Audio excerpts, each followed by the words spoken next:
भद्रक महोत्सव भद्राणी आज विवाद बंद हो जाइए। भद्रक अंचल जो दर्शक मैंने आसते सांस्कृतिक कार्यक्रम देखापी से निराश हो घर को फेरुंट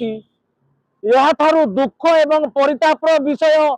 महताप माटी आउ कि साधारण चर्चा बंधु प्रति वर्ष पर जिला प्रशासन समस्त भद्रक जिलार समस्त विधायक मान डाकी भद्रक जिलार जेते सबू सरकारी अधिकारी माने अछंती ताको मध्य डका होइतिला एवं सांबादिक माननकु मध्य इनवाइट हेतिला। जहाँ भी हो गतकाली उद्घाटनी दिवस रे सुचारू रूपे सबू भाषण देले नेता माने अनेक प्रशंसा कले जिला प्रशासन को दर्शक माने मध्य सांस्कृतिक कार्यक्रम देखिले। मु भुवनेश्वर रुहे कि आज फर्स्ट टाइम पे आसी बुलिया पे भद्राणी मेला एमती प्रोग्राम हुए जमती मु सुनी थिली भी आज भी सांस्कृतिक कार्यक्रम बंद अछि जोटा कि दुख तो लागु बट प्रशासन को नहीं कि प्रशासन को मुझे कहया पे चाहूची जदी गोटे मेला रखुचंदी आयोजन करिचंदी गोटे सोसाइटी की जदी भलो मेसेज गोटे दवा पे चाहूचंदी ए स्तर रे तो ठीक ठाक सब किछि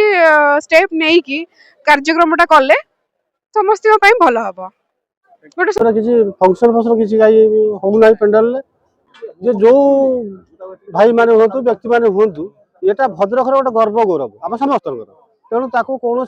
विद्वेष मनोभाव रखिकी आम गोटे ग्रुप हो जड़े हो 10 जन हो उद्देश्य मूलक भाव जब करते क्या कर भद्रक जिलार सुख्याति प्रतिष्ठा सुनामटा आम से कौन कर माड़ दौ नष्ट कर राज्य में भद्रक जो गौरव थिला भद्रक जो गारिमा थिला लोके माने कहतुले जे भद्रक माटी महताब माटी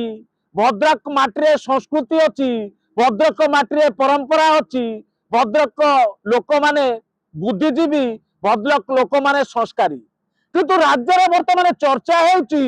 विश्वर सर्वबृहत्तम दल भारतीय जनता पार्टी जे राज्य सभापति अच्छा मनमोहन सामल घर भद्रक जिले में किंतु भद्रक जिले में जिला प्रशासन द्वारा आयोजन कर भद्राणी को मात्र 7-8 जन युवक जाई बंद कर साधारण लोकटे कि प्रकार न्याय पाई जिला प्रशासन को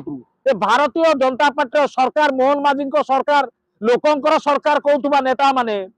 ये प्रकार महोत्सव जिला हेडक्वार्टर अनुष्ठित होता